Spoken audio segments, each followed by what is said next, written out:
Hello and welcome to Say Hi to the Future, Ingenious Thinkers, a podcast aimed at highlighting the human side of ingenuity.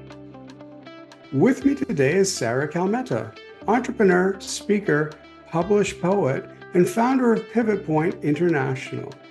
Welcome, Sarah. Thank you for having me here, Ken. So, let's start with one of the most intriguing things, especially to me, because I love to write. Uh, a published poet. What have you written? Last year I submitted a poem through the Austin Poetry Society called Moonlight, and it won and was published Wow. in November of last year. But the interesting thing is that I submitted first, and I forgot all about it. It took a couple of months before we got any correspondence back, and the first email that I received back was, "We're so sorry your poem was not selected." And I remember thinking, okay, well, I like my poem and next time. And about 2 days later, it hit me that that might have been the first time that I didn't rip apart my work or put myself down saying, why did you even submit? See, you're not good enough. And I thought, that's pretty cool. And then my computer did the email sound, which my computer is never on sound. It's always, all notifications are turned off. I was like, that's weird. Okay, let's go. And the email that had just come in was this email saying, "We're so sorry, your poem was selected. Congratulations, you'll be published in this book." And it was just like this really strange, serendipitous experience. It just reminded me that I write poetry for myself and for self-expression, not to get the likes or to, please other people. And so that was a powerful lesson for me. That's wonderful. On a whimsical note, I think the accounting firm, the Academy Awards, took over the judging role. Okay. The Yeah. one who messed up a few years ago. But second, less whimsical, more important, really makes you vulnerable, doesn't it? Especially poetry, because it doesn't, there's something about long form prose that you're telling a story.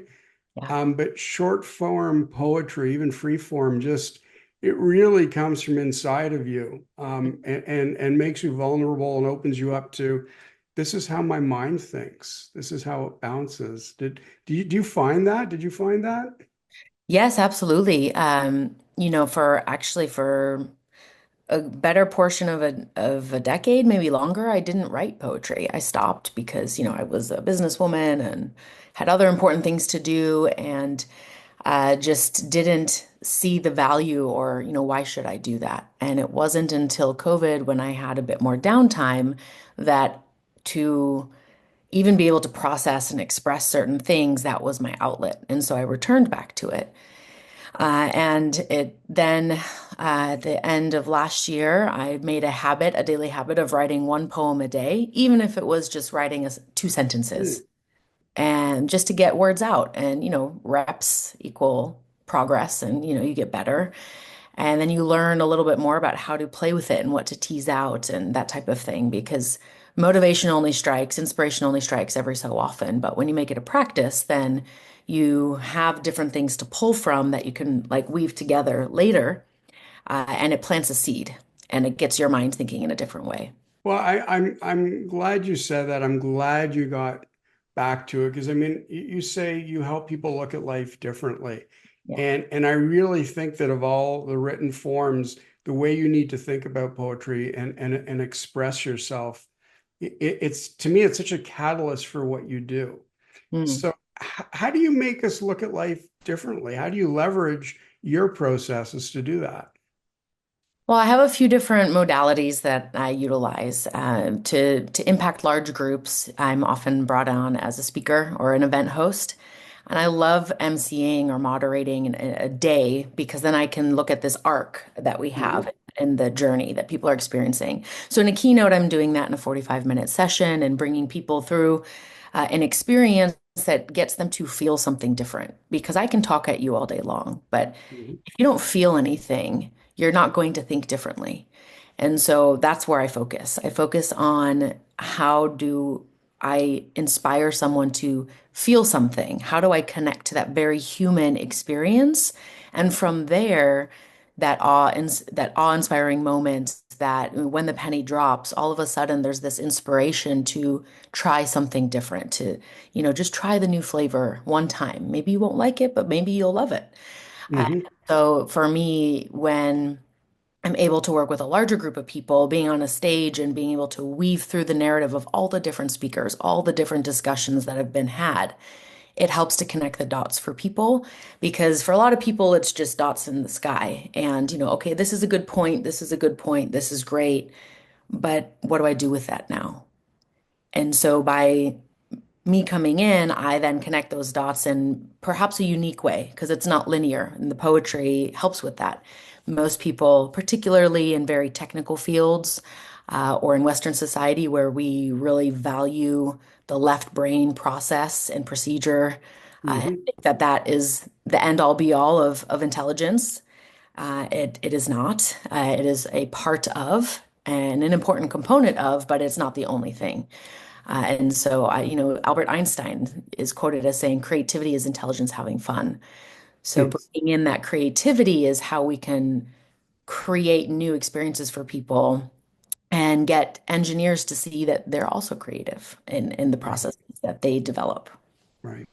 I think one of the things you mentioned too about the points, the dots or I think that's so important. I mean, one of the things that I tell people when I speak or do workshops or whatever, everyone is on this think outside of the box, and I lose my mind when I hear that. There's no box. Right. Boxes are things Yes. that, we've created to somehow make ourselves feel more comfortable, to feel better about who we are, whatever it is. And given the preponderance of failure of new products and services, obviously that's not working. So I use the scatter diagram and I use the path or the line of best fit Yeah. to just to help people to weave and understand what's really going on and to think about the relationships and how they move, not just sit in a visual cubicle, if you will. Correct. Um, Everything in the world is how we relate to it, right? Whether it's an idea, an object, a person, a belief, it's our relationship to the thing that creates our reality. And that's different for everyone, right? Your subjective reality and my subjective reality are very different, even in this moment on this podcast. And, is there a reality of gravity? Yes, we're both, not floating in space right now because we're on Earth. And there are certain things that we can say are the same, but for everything else, our experiences dictate how we relate to things. And so there will be differences. so one of the things that people relate to very differently is change. And you say change is good. Yes. Change is painful. I don't, is it good? It can be painful. Again, it's what is your relationship to the experience? So, yesterday I was actually speaking with a client. We were talking about the evolution her organization, which has been around for over 70 years, is going through. And I gave her the analogy of you're essentially going from middle school to high school, Hmm. and everyone is now, hey, what I did last year is no longer working. That's not cool anymore. And why doesn't this feel good? And what the heck is happening over here? And it's just all of this newness. But we can reflect back and look at that as, I mean, that was great. We also were excited to go to high school for all these new experiences. And so there's this terrifying and excitement that happens, exciting energy that is two sides of the same coin. And so if we can relate to that transition in a different way, then we can change our perspective on change. So why is change so scary? Most of the time, it's because we are not actually practicing what helps us navigate change on a daily basis. We wait and we only celebrate things like going to high school, graduating from college, moving to a new state or a new country, marriage, having a child, a death of a family member or a loved one, getting a dog. All of these things are big and Hmm. we focus on those. But what about the little changes that you go through every single day? The different roles that you play, the different Things, I mean, what you like to do in your free time, Ken, I'm sure is extremely different than it was a decade ago. Also different from when you were in high school, and probably different from 6 months ago, right? There might be some similarities, but largely speaking, we are changing all the time. And so when we start to look at those smaller changes, then we can understand that it's not overwhelming. It's happening literally every moment of every day. And then we can make a choice to approach whatever the change is in a different way. Because even when we want something, we don't know what happens on the other side of it. And so we Right. often self-sabotage or we resist it or just, oh no, it's easier to stay here. But then the environment changes because the world changes, right? We have seasons, we have weather, technology advancements. And so even if you desperately try to cling on and stay exactly the same, it won't fit anymore and it won't feel good anymore because the environment around you is shifting. When you describe that, and maybe I'm splitting hairs, and it wouldn't be the first time, even in the last hour. Is it change or is it evolution, or is change part of evolution? And I only ask that because I'm always trying to find ways to communicate that don't put up immediate walls. And I'm just wondering if, we use this terminology because it's so standard. Everything is about change. It's about change, but we know that people have that visceral reaction. So should we be looking for words like evolution or regression? That's a great point. Language is extremely important to how we, again, relate to the experience. And when we can really get to the root of words and understanding, then we can shift much more easily, Mhm. So the thing is, though, is that there is also change that doesn't lead to evolution. So, you bringing up the word regression is also important, but there's also a change of environment, a change of something, and it's maybe just stagnant or it's Right, largely the same, like más y menos, right? Just a little slight difference, but nothing really significant has happened. And so we have to be careful about always equating it to evolution or regression. So right. what I always invite people to consider is to think about their life like a science experiment. Hmm. So what's the variable we're going to introduce? What's the time frame we're going to give it a shot for? Like I'm going to try a new habit for 30 days. And that's all. Maybe even not 30 days, maybe for a week. And I'm going to see how I feel at the end of the week. And if I feel great, I'm going to continue the habit. And if I don't feel great, then maybe the habit itself is not wrong or bad, but maybe the time that I'd set is not correct. Or maybe it's the wrong sport, it's the wrong physical activity, right? So then you Right. just play with it. And it helps people to understand that this is not forever, right? I mean, when we were all little kids, we used to tell our parents that we would want to live with them forever, and then we quickly grew up and realized, like, no, we don't want to do that, right? So understanding that it's a temporary thing, even when you make a decision to change, it's still temporary. It's not permanent. And so a really great way to feel that every day is to say, just for today, I am confident. Just for today, I am an athlete. Just for today, I take rest. Because then tomorrow you can, work 24 hours, or tomorrow you can be lazy and watch Netflix all day, or, whatever it is. But today, that's what you're going to choose. And if you wake up and say that repeatedly, then you realize, oh, hey, actually, I've done this just for today thing for a year. And now that becomes a part of your identity. And you may not necessarily need to look at it that way, but that's how we can start to make it more palatable, and taste good. The other thing is, too, is what's the limit and what's the serve?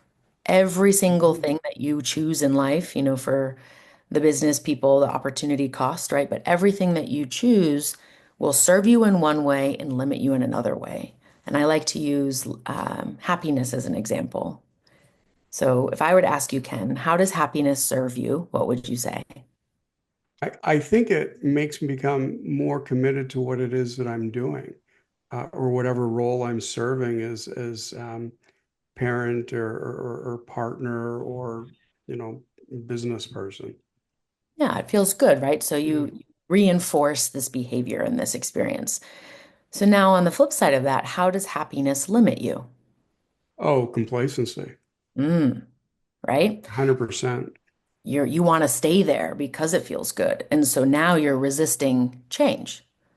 And so when we focus exclusively on happiness, particularly in the Western world, in America especially, I mean, it's even written in our Constitution, then we are limiting ourselves to a very narrow band of experience. And this is often why we resist change. Well, I'm happy now, so why would I do anything different?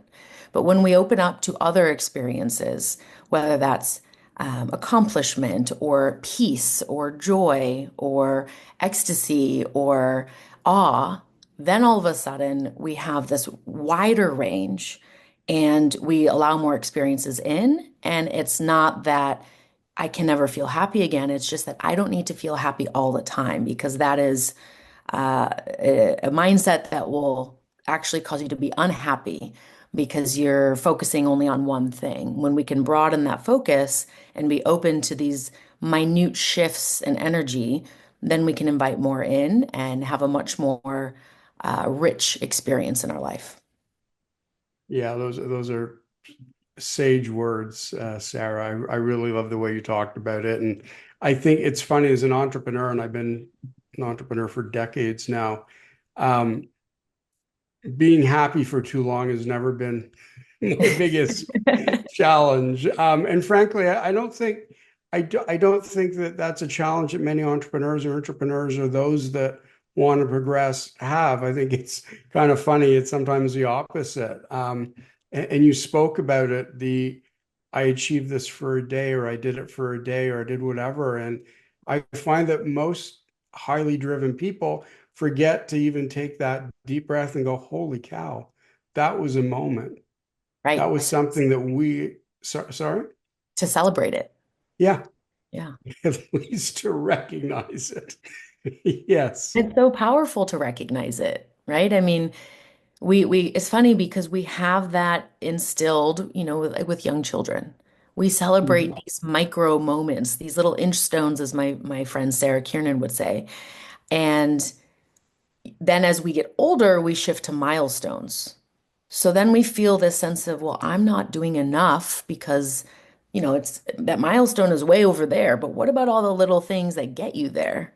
And Mhm. when we shift our focus to that, one, we're having more fun, right? We're, Mhm. we're reinforcing behaviors, we're motivating ourselves. And along the way, we can decide, wait a second, this doesn't feel good anymore. Maybe I don't want to hit that milestone. I'm going to shift or pivot my focus over here and go after that milestone instead. So pivot. And your middle name, as I understand it, is the pivoter. Yes. Not sure if that's on your birth certificate or you just picked it up. That's okay. What's the story around the pivoter and more specifically Pivot Point? So I started Pivot Point in 2020. I was living in Hong Kong at the time. So we experienced COVID much earlier than the rest of the world. Mhm. And I had been exhausted and burnt out in my corporate role for a long time. And I had been wanting to make a change, but I was scared to. And I also was so stressed and overwhelmed that I used my money to not be stressed and overwhelmed. So I had the golden handcuffs. And every time I'd get to the end of the month, I'd look at my runway and say, okay, if I quit tomorrow, what happens? But I would have spent, this holiday, this over here, and this massage, and this acupuncture, and all these things that I was doing to either numb myself to the reality or try to relieve some pressure. And so I never really got anywhere. Just kind of, again, I was in this treading water state and was not really clear on where I wanted to go. And so when COVID occurred, I started to see the business. I was working for a logistics company for the private jet industry. All the aircraft in Asia flew out of Mhm. Asia and parked somewhere else because they thought they'd escape the situation, right? So now all of a sudden, there's no revenue for my business. And I quickly realized, because I had lost my job in 2008 with the global financial crisis, that this is not sustainable. And no matter how much my company liked me or how much I've done in the industry, if there's no revenue, my job will not exist, particularly as I was focusing on expanding new locations and all the borders were shut. So I That's a challenge. a big challenge. So I started, thinking, well, what do I want to do? Let's just say that my job goes away in a couple of months. Like, what is it that I want to do? And I love working with people. I was always this person who in the office people would knock on my door and say, "Hey, do you have 5 minutes?" And we'd end up talking for an hour and it wouldn't even be about work. We'd be discussing other things in their life. And again, I was offering this fresh perspective that they couldn't necessarily see for themselves. And then, the call came as I guessed that my role would be ending in a few months. And so through this process, all of my friends were like, no, no, no, no, delusional, telling me that that's not going to happen. They love you. They would never. We'll get through. It'll be fine. But then when the call came, they're like, oh, yeah, yeah, but you're in aviation and like the airport shut down and it makes sense, but you're going to be okay. And then when construction, marketing, the gym, finance, et cetera, they all started losing their jobs as well, being made redundant or there were cuts. They were in shock. They couldn't believe it was happening. Hmm. And so this made me realize that we have all of these points in our life where literally from one moment to the next, so much can change. And it's all the stories we tell ourselves, the beliefs that we have, and the things that reinforce. And so this is what gave me this idea of the pivot point, right? And then intentionally going into each moment as this is a potential pivot point for me. And I don't always need to do a 180. I don't even need to go 90. I can literally go 1 degree and have a significant shift. Now, for those in aviation, they know that if your heading is off by 1 degree, you will not land in your destination over time. It's the rule of 60. In finance, 1% every day is 37x by the end of the year. But we don't focus on those small shifts. We think that they're insignificant, they don't count, they don't matter. And so again, we wait until the big things. And so this is where I got the idea for pivot point. And one day I was thinking like, oh, this isn't very sticky for social media. Because at that time in 2020, social media was, becoming more of a business tool and less of a social platform. And something, I was on my newsletter probably, and I saw an image of Rosie the Riveter, who in aviation is a very iconic Hmm. image. And I just played with it and took my name and the word pivot and just added the ER and was like, hey, that's kind of fun. And it stuck, and it's really cool to see how it's stuck because it also inspires people to ask about it and it inspires them to ask, well, what is a pivoter and what does that mean? And, we can have a natural conversation about change in a very different way. Hmm. Speaking of change, what was just going through my head now is you're speaking to me from Austin, Texas, in an accent that I firmly believe is Canadian. And as a Canadian, I just got to say that might be your most redeeming quality. That's okay. But you're telling a story about how you got involved in logistics in Asia. Hmm. What was the road? What were your pivots? How did you recognize and learn to embrace them? Because a lot of change. Oh, absolutely. And thank you for asking. And it's funny, when I lived in Hong Kong, I used to take it as a compliment when people would say I had a Canadian accent. And believe it or not, if you find some videos of me from like 21, when I first came back to the States, I sound British less Australian based on the words that I'm saying. And I used to think I don't have an accent, but I would get asked where I'm from all the time. And then when I would say Chicago or wherever, they'd be like, no, but before that, And so it's really interesting how your accent can shift over time. Um, and I remember the first time I even thought the word y'all, I was like, oh my gosh, that's weird. I'm more comfortable typing it than I am saying it.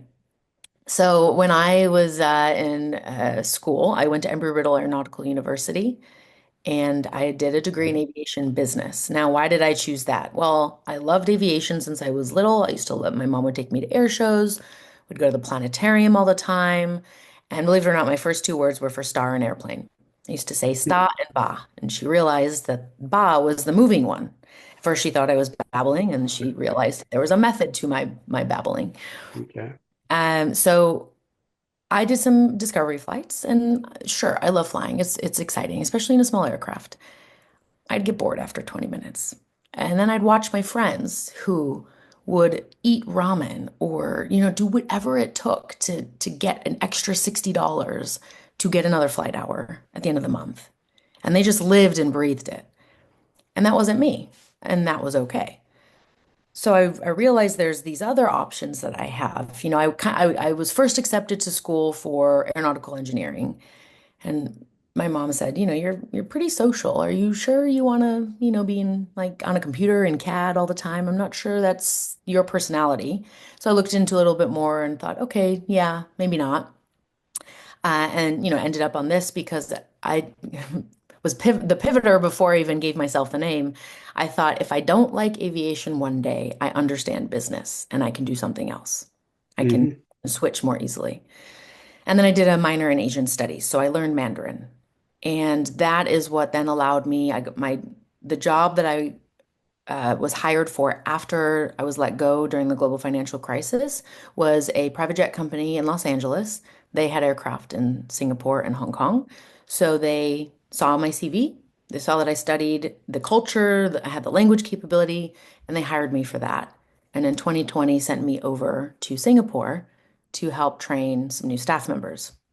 And that was my first kind of introduction over to Asia. And then after that, I did a 3-week tour around China and just fell in love with it. And it was different and it was exciting. And again, I got a new perspective because I still remember when I was listening to Al Jazeera News in Singapore in my hotel room on an issue that at the time in 2010, whatever this issue was, I don't remember, was very hot in the US. And I remember going, like, stopping what I was doing and going, oh, that's how they see it. Okay. That's so interesting. And then comparing what was being fed as the narrative inside the US on those news channels versus this. And it was just so different. And it really unlocked something for me of looking at things differently.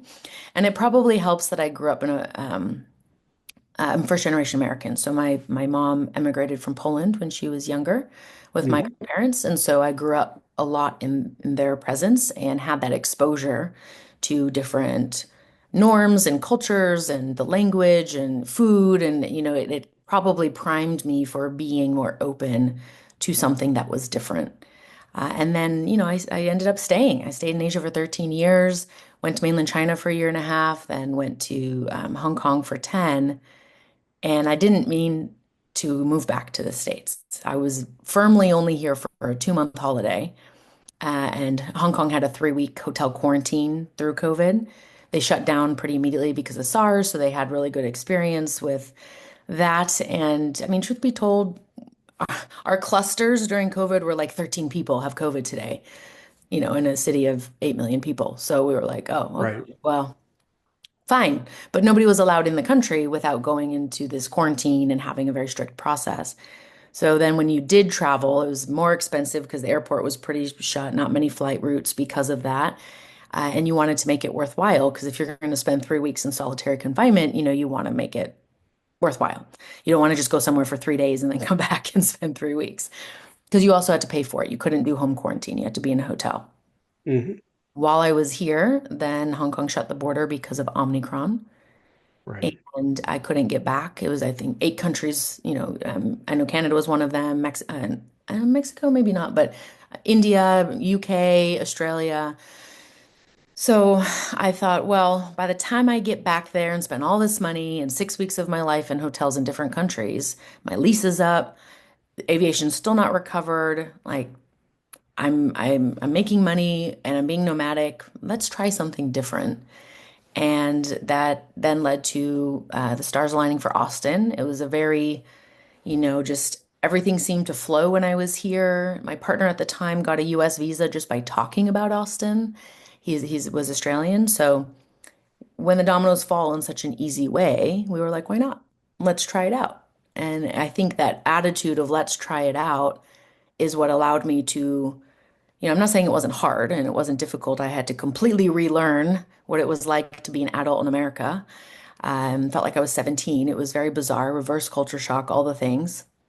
But that attitude is what allowed me to make it an adventure and an experience to just try out, knowing that if I didn't like it, I had the option to go back or to do something different again.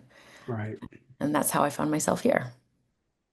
I think those words, and you've alluded to them throughout, let's just try it out. I mean, in terms of doing something different every day, following the doors that have opened or that you've opened for yourself. And boy, I really wish more people would pick up on that, which is, I guess, what your role is. So you know what, Sarah, Sarah Kalmeta, we've been talking. It's already over our time here today at Say Hi to the Future. But I'd like to ask you one last question. Of just try it out and about Pivot Point.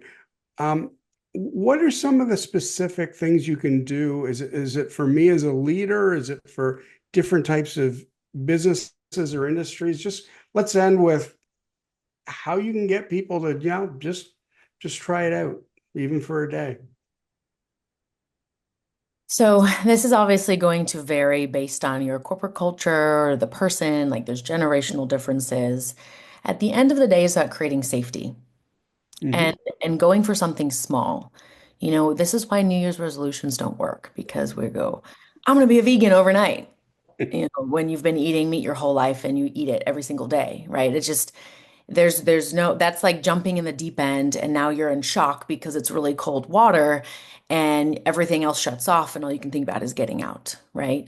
Whereas if you prepare and you do breath work beforehand or you dip your toe in or you have a different process for entering that cold water, you're less likely to just run away from whatever the experience is. So my best advice is to find a micro commitment or a micro goal and do what you say you're going to do. So, if you say, I would like to start running, then, start with walking Right. and then do it for 5 minutes and then make it 10 and then make it 20. And then you can go for a jog. You can pick up the pace, right? And so we do it slowly. We build up the self-trust that, Hmm. hey, I know I'm going to do what I say I'm going to do. It's now safe. Your body's not broken because you ran 5K out of nowhere and, the next day you can't move. And so when we're hoping to inspire others to change, the best way to do that is by doing something yourself that is different so that they can see that you are also on this journey with them. It's the same adage of children, they will do as you do, not as you say. So if you're hoping to inspire change and to lead change, it must start with you. And then you create a plan and you create safety for people to have this new experience so that they know what's going to be on the other side. As you say that, it reminds me honestly of it's probably about 10, 15 years ago now. I needed to change who I was as a leader. I grew up in an entrepreneurial family. I grew up in a time where, my late father was an amazing entrepreneur, but I started to get into entrepreneurship, which is, generating those great innovative thinkers from within and giving more meaning to people's roles. And he just looked at me, and he's a product of the 30s, 40s, 50s. I mean, and he just said, like, why would you want to do that? Right. And it didn't come from a negative space. It was just like, don't you own it? Aren't you the one signing at the bank? Why would you? And going through that journey from where I was there to where I hope I am now in terms of interacting, engaging, and empowering, it was all about little steps.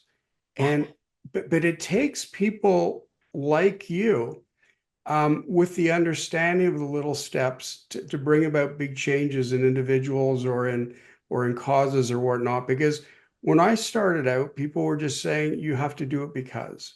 Mm. Yeah. Don't ask questions. Just do I'm really not good at that. And I it. think that's one of my better traits. Like, and I eventually, walking people through it at their pace, sure, prompt or push, whatever, but I don't know. It was It was such a pleasure speaking to you today, to hear about what you do, to hear about you, how you empower and you understand the peoples and the situations and the scenarios that you have to work through. So, Sarah Kalmeta, the Pivot Point International, it was great to have you on, and I really hope we have a chance to catch up and speak again in the future. Thank you, Ken. It was a pleasure to be here.